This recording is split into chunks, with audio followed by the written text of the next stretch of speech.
संविधान की विशेषता है जिसको हम बोलते हैं सरकार का संसदीय स्वरूप, पार्लियामेंट्री स्वरूप। दो तरीके की सरकारें होती हैं आमतौर पर। अगर हम लोकतंत्र को देखें तो एक अध्यक्षीय शासन होता है जैसे अमेरिका में है, जिसमें कार्यपालिका ही सर्वशक्तिमान होती है, राष्ट्रपति शासन करता है। दूसरा जैसे कि ब्रिटेन, जहां पर संसद का शासन होता है, संसद के माध्यम वो ही सर्वशक्तिमान होती है संसद। भारत में क्या किया गया है, भारत में हमने सरकार के संसदीय स्वरूप को अपनाया है ब्रिटेन की पद्धति को लेते हुए, और ना केवल केंद्र में बल्कि राज्यों में भी, केंद्र और राज्य दोनों में हमने संसदीय व्यवस्था अपनाई है। तो आप देखोगे ना कि केंद्र में भी लोकसभा राज्यसभा में इलेक्शन होते हैं, इलेक्शन के माध्यम से प्रतिनिधि चुन करके जाते हैं।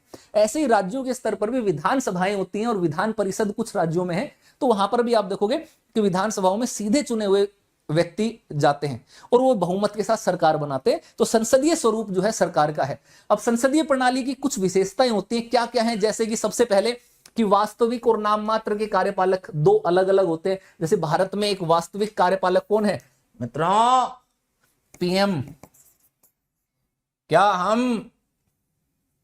मैं आपसे पूछता हूं, है ना, तो पीएम। नाम मात्र के कौन हो गए, राष्ट्रपति हो गए, बेचारे बिल्कुल सीधे साधे से हाथ जोड़ करके रहने वाले, कोई शक्तियां नहीं है ना। बहुमत जिसके पास होगा उसकी सरकार बनेगी, सॉरी माफी चाहेंगे, बहुमत जिसके पास होगा उसकी सरकार बनेगी। क्योंकि हमारे देश में सरकार कैसे बनती है, जैसे लोकसभा के अंदर जिसके पास, जिस पार्टी के पास बहुमत होगा वो सरकार बनाएगी।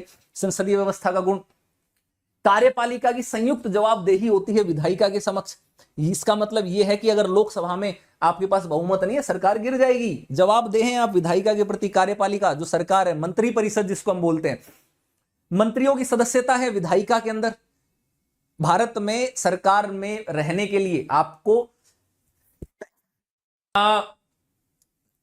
भारत में अगर आप सरकार में सदस्य रहना चाहते हो तो आपको या तो लोकसभा का सदस्य होना पड़ेगा या राज्यसभा का सदस्य होना पड़ेगा। यही लोग कार्यपालिका का हिस्सा होते हैं। हाँ, एक अपवाद भी है कि कोई व्यक्ति 6 महीने तक बिना संसद का सदस्य बने भी मंत्री रह सकता है, लेकिन 6 महीने के बाद तो लेनी ही पड़ेगी सदस्यता, उससे ज्यादा नहीं रह सकता। तो यानी कि जो संसद के सदस्य हैं वही कार्यपालिका के भी सदस्य हैं, कार्यपालिका की भूमिका भी अदा करते हैं। ठीक है। प्रधानमंत्री केंद्र में नेतृत्व करता है, मुख्यमंत्री राज्य के स्तर पर नेतृत्व करता है। निचले सदन का विघटन होता है, यानी कि लोकसभा केंद्र के स्तर पर, राज्य के स्तर पर विधानसभा। विघटन मतलब जो बर्खास्त हो जाता है, परमानेंट नहीं है, 5 साल का कार्यकाल है, उसके बाद दोबारा इलेक्शन कराना पड़ेगा। और 5 साल से पहले भी विघटन हो जाता है अगर सरकार गिर जाती है तो, बहुमत खो देती है तो, ये भी है।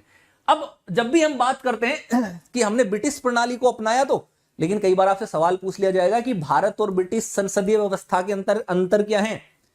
अब ऐसे में बहुत सारे लोग लगेंगे यार सारी चीजें तो ब्रिटिश से ही अपनाई है, अंतर का क्या आ गया। तो मेरे दोस्त कुछ अंतर भी है, उन अंतर को भी ध्यान रखना। ब्रिटेन में संसद जो है वो संप्रभु है, लेकिन भारत की संसद संप्रभु नहीं है। संप्रभु का मतलब जिसने जो कह दिया वो मान लिया, जो कह दिया वो बात फुल एंड फाइनल, अब उसको कोई इग्नोर नहीं कर सकता, है ना। एक बार जो मैंने कमिटमेंट कर दी फिर तो मैं अपनी भी नहीं सुनता, सलमान खान का डायलॉग, भाई वाला डायलॉग। तो यानी कि ब्रिटेन की संसद ने जो कानून बना दिया, दुनिया की कोई शक्ति उसको नहीं बर्खास्त कर सकती ब्रिटेन के अंदर। लेकिन भारत के अंदर संसद संप्रभु नहीं है। संसद कोई कानून बनाएगी और संविधान के खिलाफ होगी या संविधान के कुछ प्रावधानों का उल्लंघन करेगी, मूल ढांचे का उल्लंघन करेगी, तो न्यायपालिका उसके न्यायिक समीक्षा करते हुए उसको असंवैधानिक घोषित कर सकते हैं। यानी कि संसदीय संप्रभु नहीं है भारत के अंदर। सबसे बड़ा अंतर एक यही हो गया।